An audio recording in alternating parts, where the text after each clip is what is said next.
The pumse are a series of movements for offensive and defensive techniques, which can be practiced and trained by oneself in accordance with the fixed patterns. The outcome of practicing pumse is to become proficient at the component skills and skill combinations. Through pumse practice, the trainee can enhance their sparring and self-defense techniques, including special techniques, in a way that cannot be done by training each skill separately. However, for proper pumse training, a complete understanding of the significance of pumse and the principles of its composition is also necessary. Teach students the outcome and benefit of pumse training and also the application of each technique. Consider the following 5 pillars of pumse when evaluating pumse performance. The eyes should generally look forward or in the direction of the next block or strike as if defending against multiple opponents. Movements should generally be direct, not swaying side to side or up and down. This is possible with proper stance and footwork. The speed of movement and pace should be appropriate for the technique's application and for advanced students according to their personal expression. The force should be adjusted for the techniques and philosophy of each pumse. Breathing should be controlled and in harmony with movements.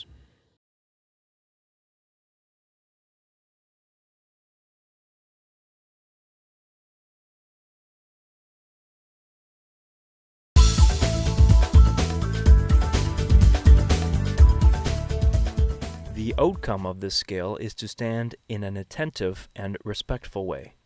On the command "chariot," the student immediately slides her left foot together with her right, while bringing both arms to rest at the side with the hands closed and palms inward. This fundamental skill is the only formal stance required in a sparring match.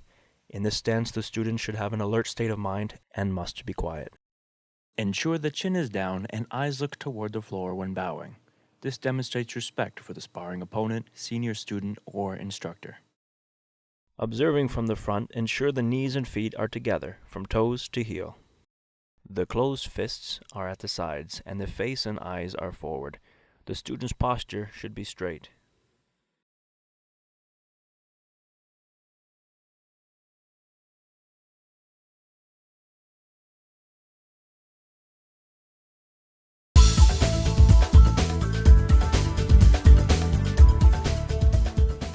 The outcome of this skill is to stand in a way that lets the student be mentally and physically prepared to engage in other tasks.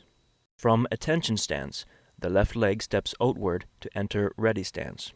Hands should be drawn up to the solar plexus with palms up, then closed into fists while moving them down to the belt level. The body is balanced in both the frontal and sagittal planes, and from this position it is easy to enter any other stance.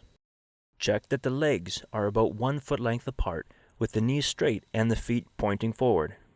The hands are in fists, with palms facing inwards.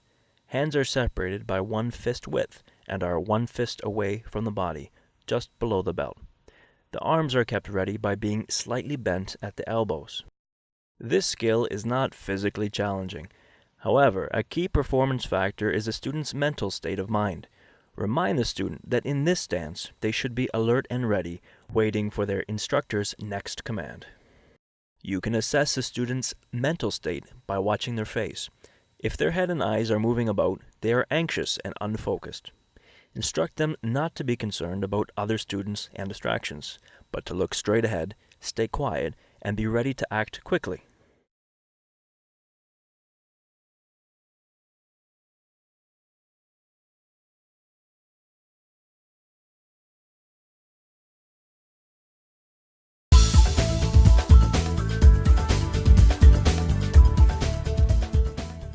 The outcome of this skill is to stand in a very stable way. This skill does not appear in Taegeuk's 1 to 4. It is a basic stance which may be taught as a student prepares for Taegeuk 1. From ready stance, the left foot steps outward while the hands move to the belt. There are 2 foot lengths between the feet. This stance is strong because of the wide base and is a good position from which to practice hand techniques and build leg strength. Begin by watching the frontal plane from the 12 o'clock position. Starting from the base, check that the feet are pointing straight forward. The knees are pointed forwards, not bowed outwards or pointing inwards.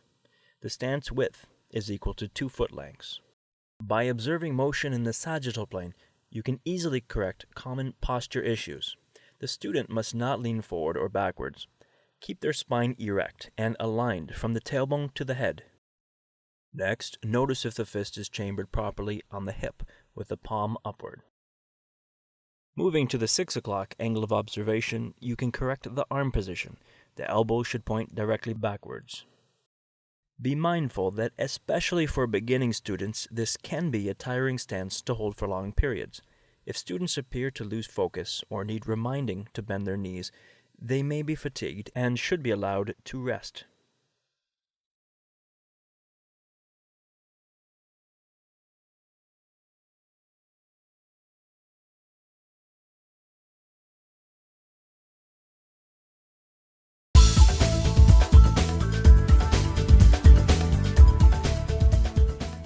The outcome of this skill is to stand in a natural position from which various other techniques can be performed.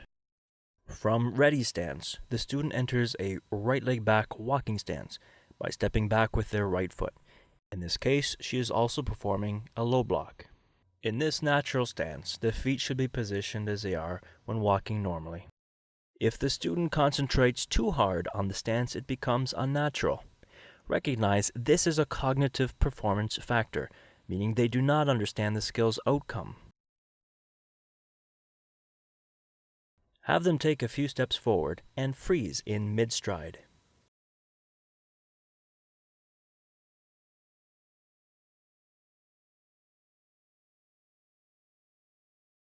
Notice the shoulders are straight across, the knees are straight, and the heels are firmly on the ground. The front foot is pointed forward, and the rear foot should be turned slightly outward by 15 degrees.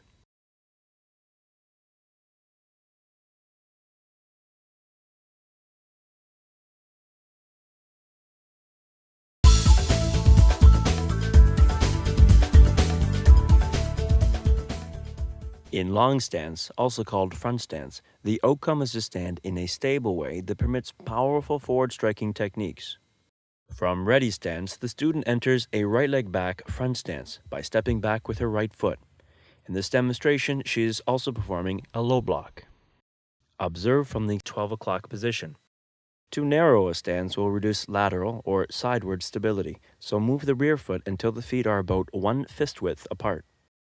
From behind, ensure the rear heel is on the ground and the foot is aligned 30 degrees to the side.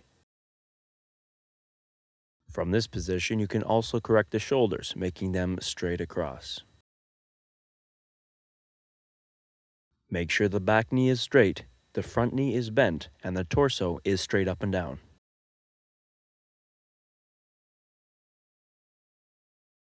Moving to the 3 o'clock position, you can assess the length of the stance, which affects stability in a forward and backward motion.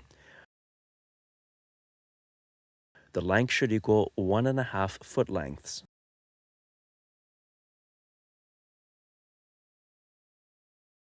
Some beginner students may find this stance uncomfortable, so remember to allow rest periods. Students with weak legs or knees may have difficulty keeping the front leg bent. Some older students may have tight calves, which makes keeping their rear heel planted at the proper angle painful.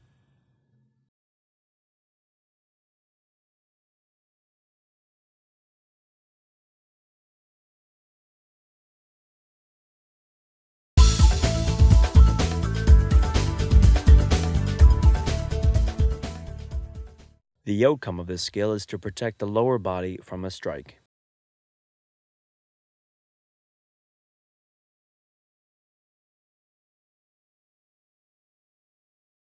During the block, the resting hand returns to the belt, providing stability through counter motion. This skill is best observed from the front. Check that the blocking arm makes a sweeping motion, starting at the opposite shoulder.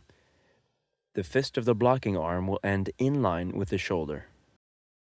If the student is confused with the motion, allow them to focus on the outcome. Have them practice blocking something soft. Can you tell if the student is breathing properly? Holding their breath during blocking and striking is a common error for beginner students.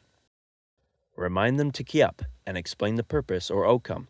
Loud kiaping ensures proper breathing, which gives them more energy and can also frighten opponents.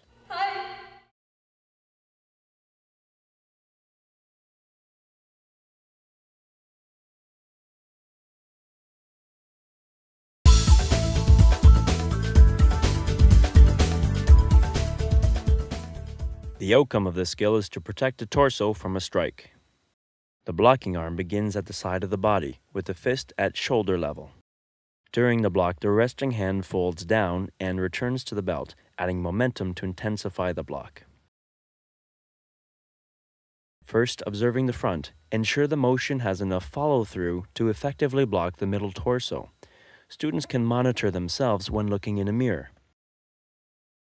When making this correction, students may block downward in an effort to cover their torso.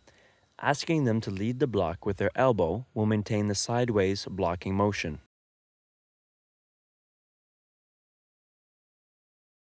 From the 3 o'clock position, examine the arm angles. The upper arm should be angled downward by 45 degrees, and the elbow is maintained around 115 degrees. This position allows the blocking point of contact to be in the lower forearm.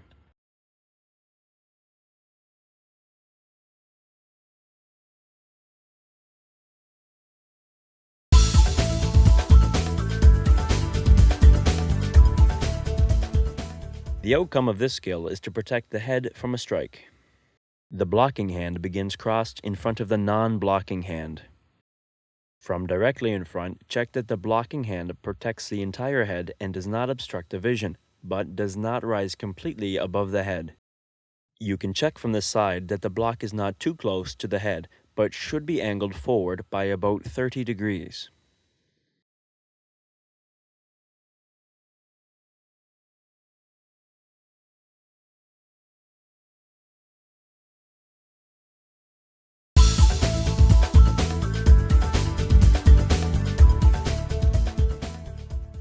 The outcome of this skill is to safely strike a target at mid-torso height.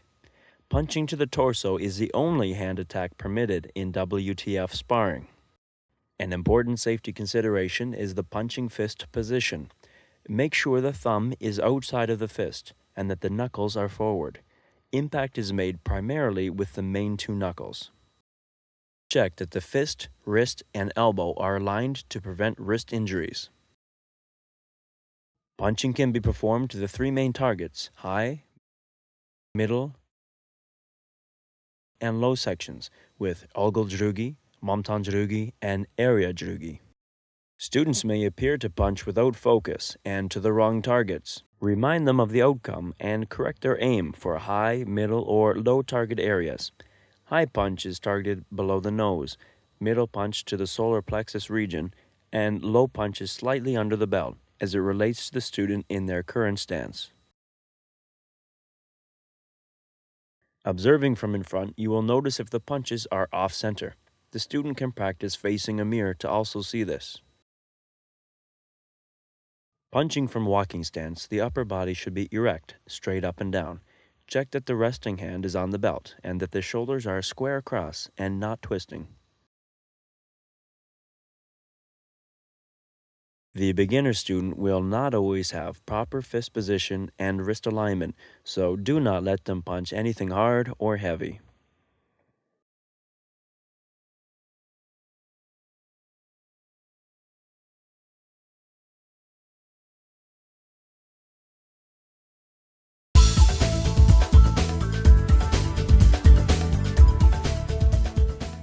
The outcome of this skill is to kick a target at mid-torso height. From fighting stance, the strike is initiated by raising the kicking knee to point at the target. Check the knee lift from the 3 o'clock position. Especially if the student's kick lacks power, ask them to focus on lifting the knee high. The student's back should be nearly straight throughout the entire kick. When first teaching this skill, put the target within easy reach to prevent leaning back. The follow-through is poor in this example. Ask the student to retract or rechamber the kicking leg in a snapping motion before setting it down.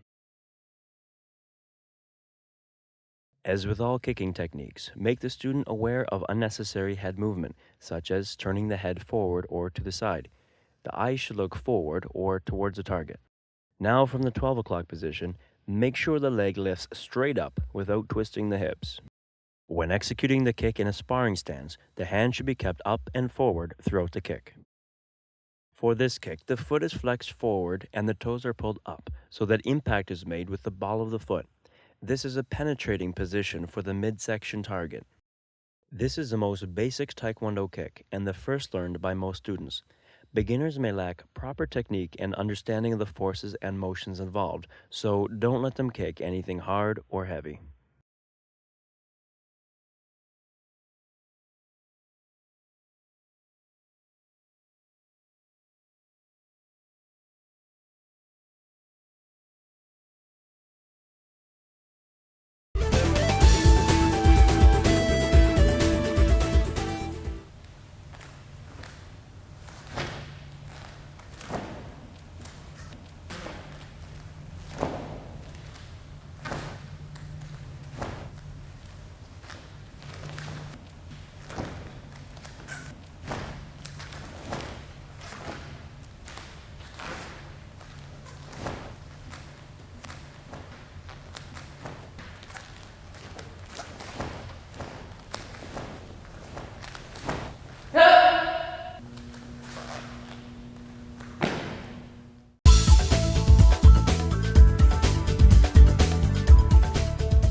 The outcome of this skill is to protect the middle torso from a strike. While this skill is not required in the Taegeuks, it is considered a fundamental skill. The blocking hand begins crossed in front of the non-blocking hand. During the block, the resting hand returns to the hip, providing stability through counter motion. First, observing from the front, ensure the motion has enough follow-through to block the entire middle body. Too much follow-through is wasted motion. Examine the arm angles from the side. The upper arm should be angled downward, about 45 degrees, and the elbow is maintained around 115 degrees. This position allows the blocking point of contact to be at the lower forearm.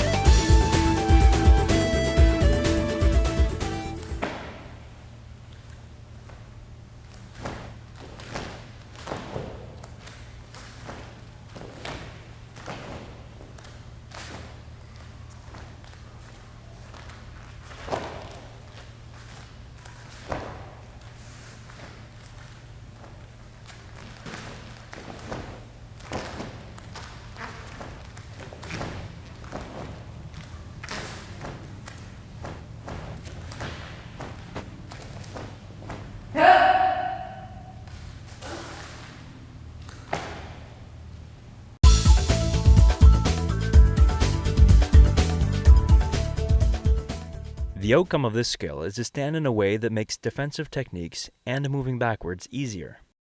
From ready stance, the student enters a right leg back stance by stepping back with his right foot.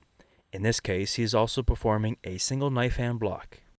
The length of the back stance is the same as the front stance, 1 1/2 foot lengths. Verify this from the 3 o'clock position.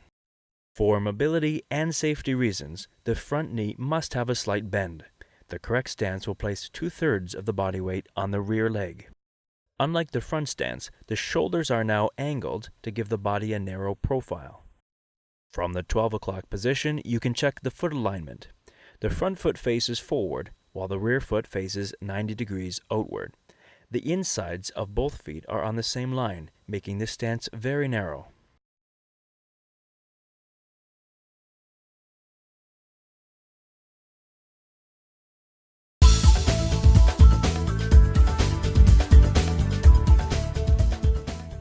The outcome of this skill is to protect the torso from a strike.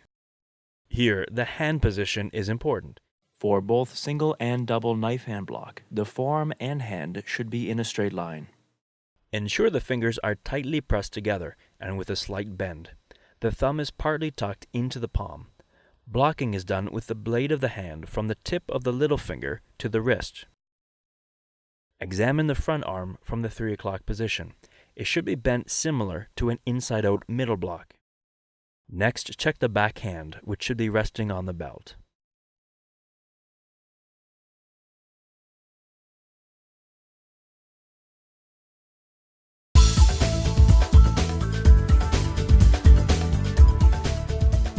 The outcome of this skill is to strike a target at neck level. The striking arm begins at the side of the body with the elbow pulled back. The open hand is at neck level with the palm turned outward. The hand position is important. Fingers are tightly pressed together and slightly bent. The thumb is partly tucked into the palm. Impact is made with the side blade of the hand between the tip of the little finger and the wrist. Watch from the front to see if the arm is swinging too widely. Demonstrate how the proper motion is more direct, which is faster, harder to block, and no less powerful than swinging wide. A wide swing may also contribute to excessive follow-through, which impacts balance and accuracy.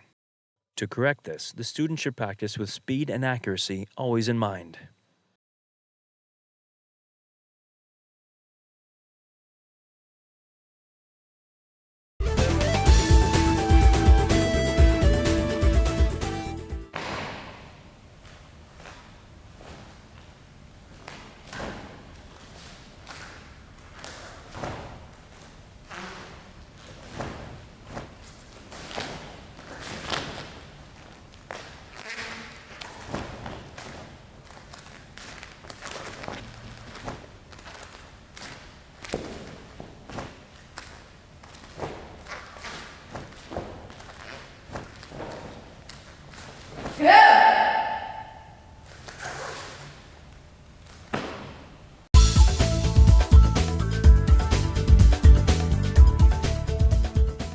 The outcome of this skill is to protect the middle torso from a strike. The large backswing motion of the arms creates a powerful block. Notice the right wrist is passively blocking the solar plexus. The forearm and hand should be in a straight line. Ensure the fingers are tightly pressed together and with a slight bend. The thumb is bent and partly tucked into the palm. Blocking is done with the blade of the hand. Examine the front arm from the 3 o'clock position. It should be bent similar to an inside-out middle block. Next, check the backhand, which should be resting horizontally in front of the solar plexus. The student should not be tense. Watch the shoulders.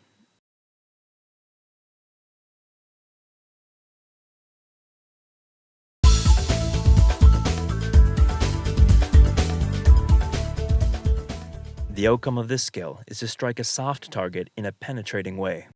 Self-defense targets include the groin, solar plexus, throat, and eyes. This skill differs from a closed fist punch in 2 main ways. First, the target is struck with the flat hand fingertips, or spear hand position. This is formed the same as with sonolmaki, except that especially the forefinger, middle finger, and ring finger are tightly attached side by side with the fingertips straightened in a line. Secondly, the striking hand does not twist upon impact. It twists by 90 degrees early in the attack motion. To protect the fingers, use caution if practicing this skill on any soft targets.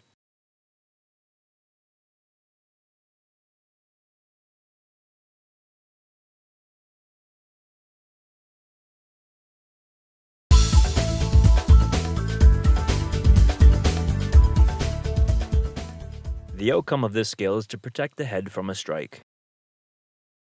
Blocking is done with the blade of the hand, from the tip of the little finger to the wrist. The motions are similar to high block, but with a knife hand position which allows easier grabbing of the attacking arm.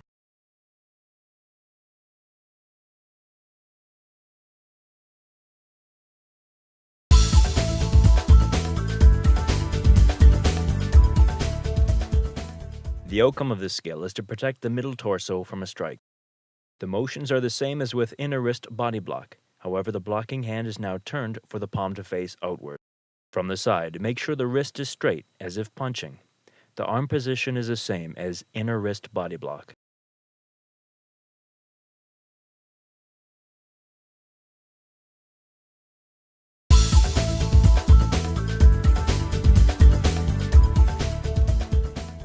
The outcome of this skill is to strike a target at nose level. The motion is initiated by the shoulder, which pushes the elbow forward. Next, the elbow bends and the hand takes a circular path toward the target. Impact is made primarily with the back of the two main knuckles. The student's technique may at first be very rigid. Explain that speed and accuracy are very important for this skill, and they must stay loose to be fast. In this compound motion, which is not unlike snapping a towel, the greatest impact speed results from initiating with the shoulder joint, followed by the elbow, and finally the wrist.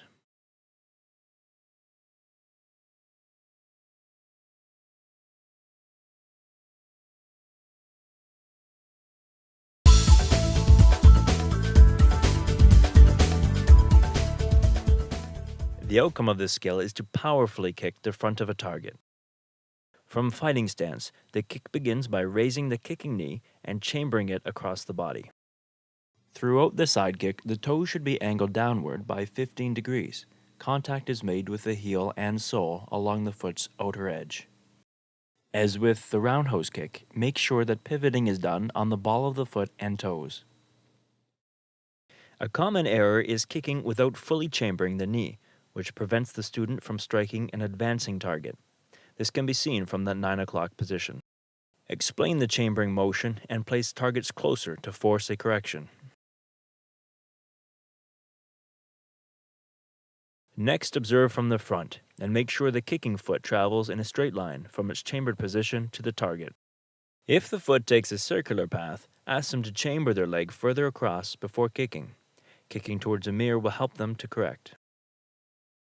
Ensure the kick ends with the leg fully extended and the knee straight. The student may bend their body when kicking. Ask them to make a straight line between their kicking foot, their hips, and their head. When the body is aligned, some students may not see the target over their shoulder. If so, they are lowering their torso too much. Ask them to stand taller and to pull their shoulder back if necessary.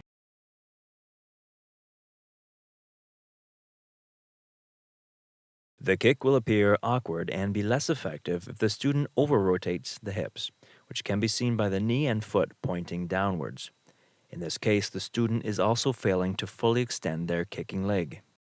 Correct this by asking them to chamber their knee higher before kicking. A contributing cause of error may be lack of flexibility in the groin and poor leg strength, which can be corrected with stretching and practice.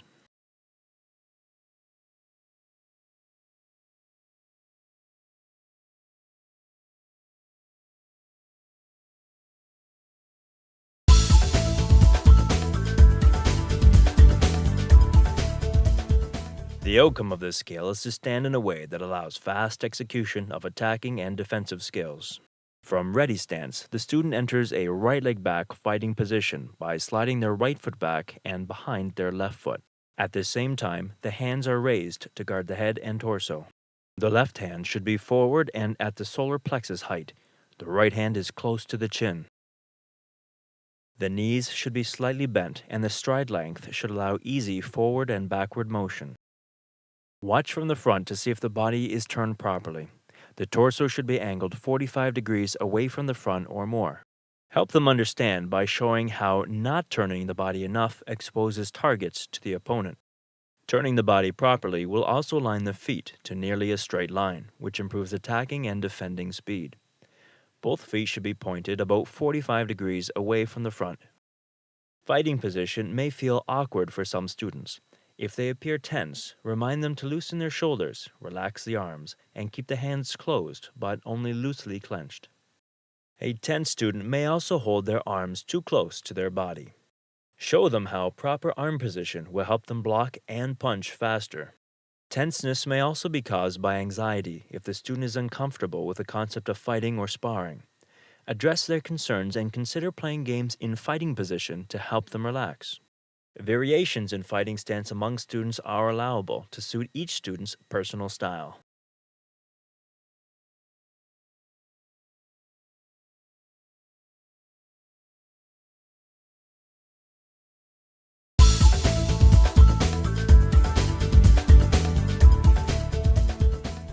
The outcome of this skill is to kick a target at mid-torso height. The basic roundhouse kick and its variations are the most common kicks in modern Taekwondo sparring. From fighting position, the kick begins by raising the kicking knee and pivoting on the supporting foot to turn the hips sideways. Check the knee lift and chambering from the 12 o'clock position. This is the main force-generating movement and requires the leg to be held horizontally before kicking. To turn their hips fully over, the student must pivot on their supporting foot, finishing with their toes pointing almost fully away from the target. Make sure this pivoting motion is done on the toes and ball of the foot. Twisting with a flat foot places unnecessary torque or twisting force on the supporting knee. After the strike, the student should rechamber their leg before putting it down. The student should not lean back, but instead try to keep a straight back. In this example, the strike is made with the ankle plantar flexed or pointed forward, which is effective in competition sparring and most self-defense situations. As always, make sure the hands are kept up during the kick.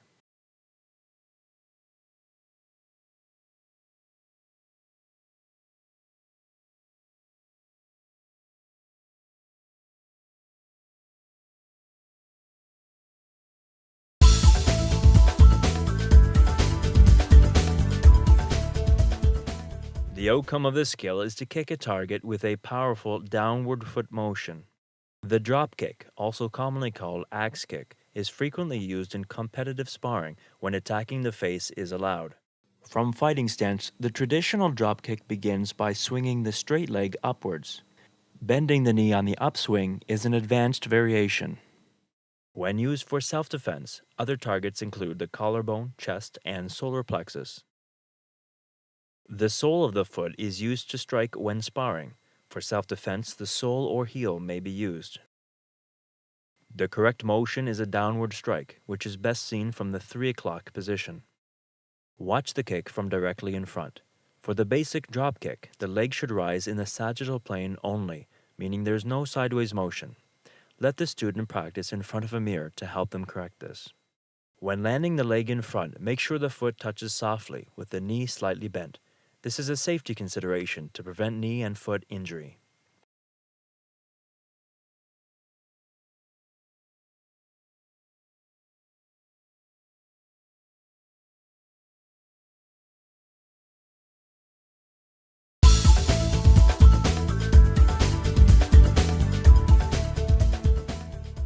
The outcome of this skill is to powerfully kick the front of a target. Back kick is often used in sparring because of its excellent counter-attacking potential and power. From a right leg back fighting position, the kick begins by twisting the torso 90 degrees clockwise so that the back is turned to the target. The head also turns to look over the right shoulder and the right heel is lifted high. An important first step is to pivot on the ball of both feet until the heel of the support foot faces the target. From here, the kicking foot can be raised and extended to the target.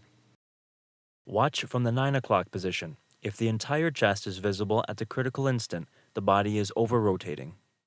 Remind the student that for a back kick, their upper body should face away from the target. Now from the front, see that the knee of the kicking leg does not rise to the side, which lessens the kicking speed and strength. The knee should swing as close as possible beside the supporting leg. Back kick can be challenging to perform with accuracy. While holding the target, watch the student's eyes to see when or if they are looking at the target.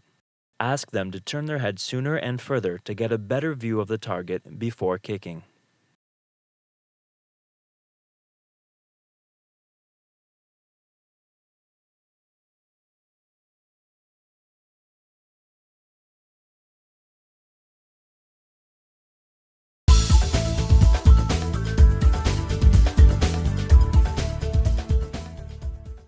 The outcome of each footwork skill is to ensure optimal distance for striking and defending.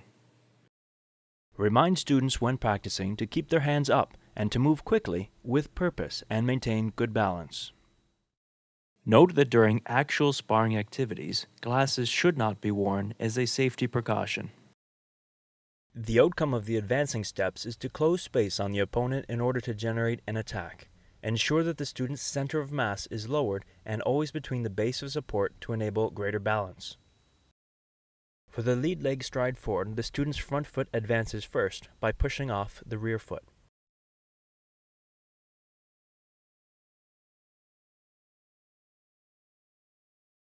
Here, the student's back foot advances first by pulling with the front leg.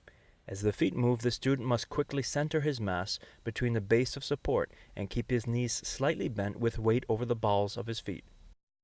In both legs stride forward, the knees are bent equally and the center of mass is always between the base of support.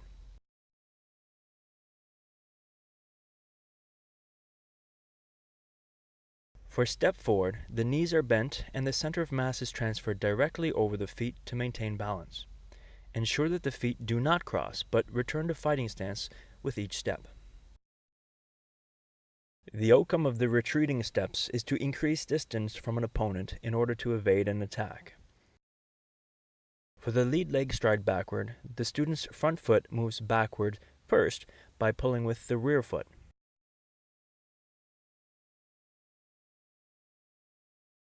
For rear leg stride backwards, the student must quickly center his mass between the base of support and keep his knees slightly bent with his weight over the balls of his feet.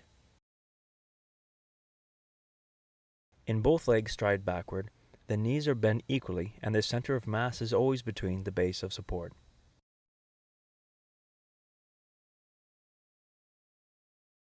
For step backwards, the knees are bent and the center of mass is transferred directly over the feet to maintain balance. Ensure that the feet do not cross, but return to fighting stance with each step. The outcome of the switching step is to initiate an attack or to defend against an opponent's attack. Knees should be slightly bent and with the center of mass between the base of support to maintain balance. Ensure that arms return to proper fighting stance and maintain focus on the opponent. Do not move the head when rotating the shoulders.